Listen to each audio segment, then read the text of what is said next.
As much as I would like to be the kind of person that enjoys a Christmas movie, I'm just not, but I don't want to feel like I'm watching something that's not holiday appropriate. So I have been spending the last week and a half watching basically every single horror, thriller, Christmas themed movie and deciding which ones are actually worth watching. You've probably seen 17,000 of these exact videos saying, this is your scary Christmas movie watch list. And I know, and I've seen them too. I really wanted to dig and find ones that I have never heard of, but also I had to just watch the classics because I haven't seen a lot of these, and not Die Hard. Like, we all know about Die Hard. I haven't seen that one, but I know that's like the alternative Christmas movie. But these ones are for the truly freaked. These ones are for people that are little freaks and need a fucked up weird movie to watch for Christmas, and they would like to see a Christmas tree in the background, but the movie centered around something truly evil and horrible. So if that's your vibe. So what I did was I ranked these on a scale of, I call it the nihilism scale, and I talked about this scale in my other whatever videos, but I like to rank things on a scale of 1 to 10. 10 being a Serbian film and 1 being like a Blumhouse movie, or maybe 1 would be like Five Nights at Freddy's. Like, just a movie that has no nihilism whatsoever. Like, it has some kills in it, but it's not gonna make you feel like hollowed out inside. And in the horror genre, there really needs to be that scale, in my opinion, because sometimes I want to watch a horror movie that is a little bit lighter, and sometimes I want to watch one that is very interesting and very dark. So that's the scale. I'm not going to do these in any particular order, but I want to talk about the absolute classics first. And these are ones that everyone has recommended before, but I need to vouch for, and I'm vouching for them right now. So first up, we have Black Christmas, and I've never seen this one until this year, and it's essentially a classic 70s slasher, and it's basically about a group of sorority sisters receiving like threatening phone calls, and they're like, what the fuck's going on? And then they start getting whittled away, classic slasher style. It stars Olivia Hussey, which was literally that bitch when you were in elementary school, you're watching Romeo and Juliet. That was that bitch. Every single person in this movie is completely serving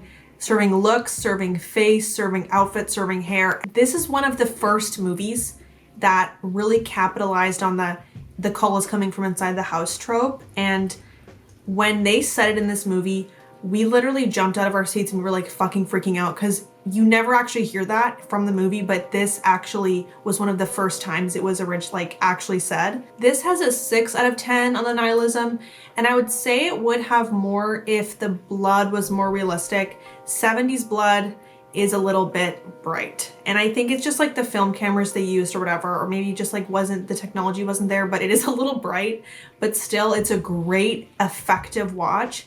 And it has none of the cheesy kind of 80s slasher music, which is actually kind of a turnoff for me when I'm watching a scary movie. Like, I hate cheesy music, it really pulls me out of it, and I just hate it. So I loved the soundtrack. Also, weirdly, it has a really good, like, believable villain, scientifically believable. Like, usually the slasher person who's doing the killing is like a stereotype of a creepy guy, but this one has actual traits of somebody who would be making these phone calls and killing people. Like, it just really makes sense, and I liked that. Just ahead of its time in every single way. Still holds up and is gorgeous. Next, obviously, The Lodge, and The Lodge is getting an 8 out of 10 on the nihilism scale. It's just one of those perfect horror movies. It's fucking perfect, and it's about this family whose mom recently committed suicide.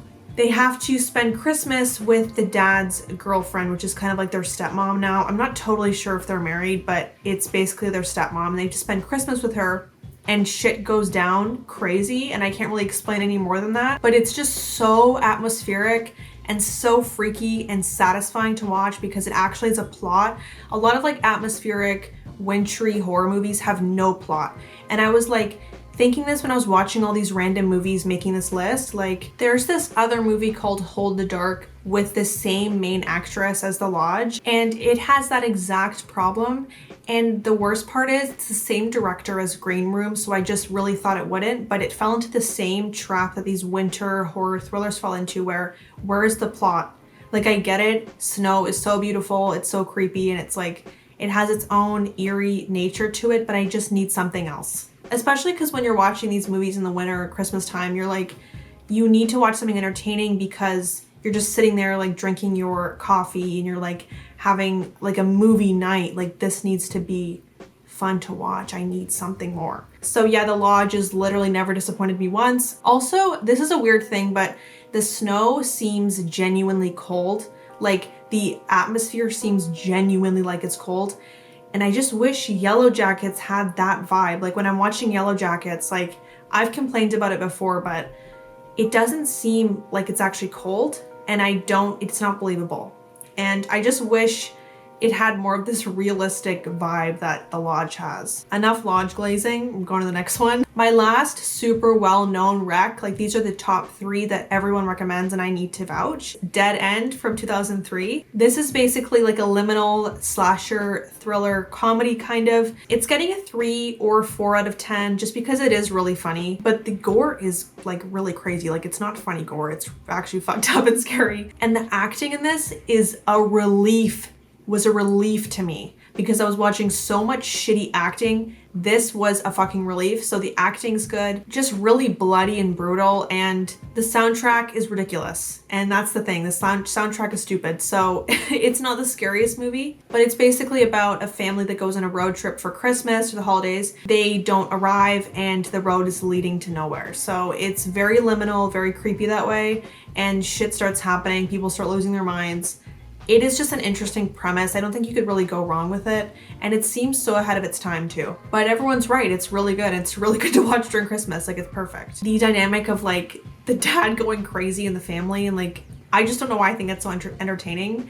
I think it's like the simmering like family drama coming to a head that I really like to watch. This is my first kind of lesser known movie that I'm gonna recommend. I need to say you need to stick with the movie because I was about to turn it off, like, genuinely, and then I stuck with it, and now I'm recommending it to you. So obviously it has a twist that's really good. It's Better Watch Out, really kind of a new movie, and it's getting like a 7 out of 10, so it's pretty brutal. I was locked in despite nothing going the way that I would like it to when I'm watching a movie. Like, everything was going the wrong way I wouldn't like it to go, and it just works. Like, it just has a really clear direction as a movie, really great plot, like, it just has its own identity and I have to respect it. It's also shot like a Christmas movie. Like, when you watch these like cheesy kind of Hallmark holiday movies, they got this bright lighting and it's really like festive. Like, it's a perfect horror anti-holiday movie just because it's not shot like a horror. Like, the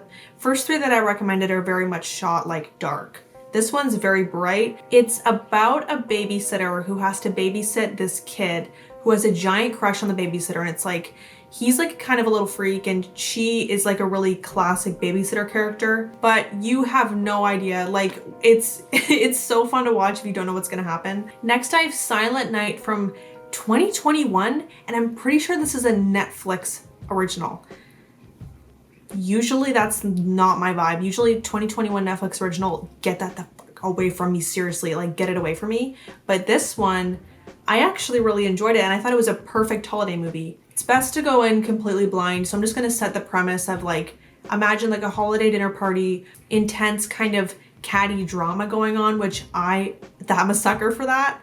A lot of emphasis on like existential shit, and like it will send you into kind of an existential crisis just by watching it, and you'll be able to talk with the people that you're watching it with a lot, which is nice because it is not that deep. Like, the movie itself is easily understood and it's really probably a fun party watch. It's getting a 5 out of 10, borderline 6, just because there's some really dark scenes in it, but it's best to go in blind. If you like kind of that cheesy holiday movie with a hint of horror, this is for you.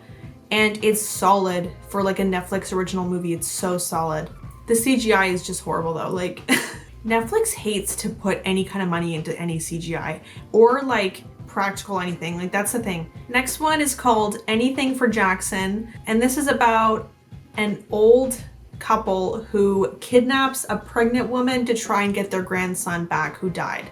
It's getting a 9 out of 10 for obvious reasons, and just because it is very bleak and dark and it does not hold back anything on any kind of gore or scares or whatever. This one is the first on the list that's genuinely quite frightening, and it's wintry and not Christmassy, but I am adding wintry movies onto this list because some just feel festive even though they're not set during Christmas. Atmospheric, eerie, and satisfying. Like if you're looking for an intense horror movie that's frightening and kind of fresh, this is good.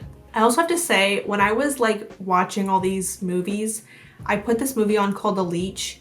It's fine. Like I am not recommending it, but I put it on and I was watching it, I think on like Amazon Prime or Arrow or something like that, and the ad was playing and the movie was playing underneath the ad, and there was like screams of terror and death like underneath the ad playing, and it was so fucking funny and so scary and unsettling. Like it was like a Honda ad or something, and there's like someone screaming for their life and they're like getting killed. Next movie I'm recommending is The Apology from 2022. It's about an alcoholic mother who is grieving her missing daughter, and someone comes to her house and starts telling her some things about her missing daughter. Anna Gunn plays the main actress, and it's primarily one location the entire movie, and she's so strong as an actress. It's just so fun to watch her do her thing. This is getting a 4 out of 10, but that's just like for gore and for kind of scares. For actual substance of it, I would give it maybe a 6 or a 7. It is like a drama more than it is a horror or a thriller, but I love crime and like reality dramas that like have really good acting and good writing, so I just really enjoyed it. And it's tense and interesting. Probably not a party watch, but like for a solo night and you just want to watch something really tense and really entertaining, this is the one. Especially if you just love acting. Like as someone who genuinely doesn't understand how acting works, like how someone can do such a fantastic job at something and I have no idea how that works, so interesting to me. And I just think Anna Gunn's great, like obviously. Next I have The Children from 2008.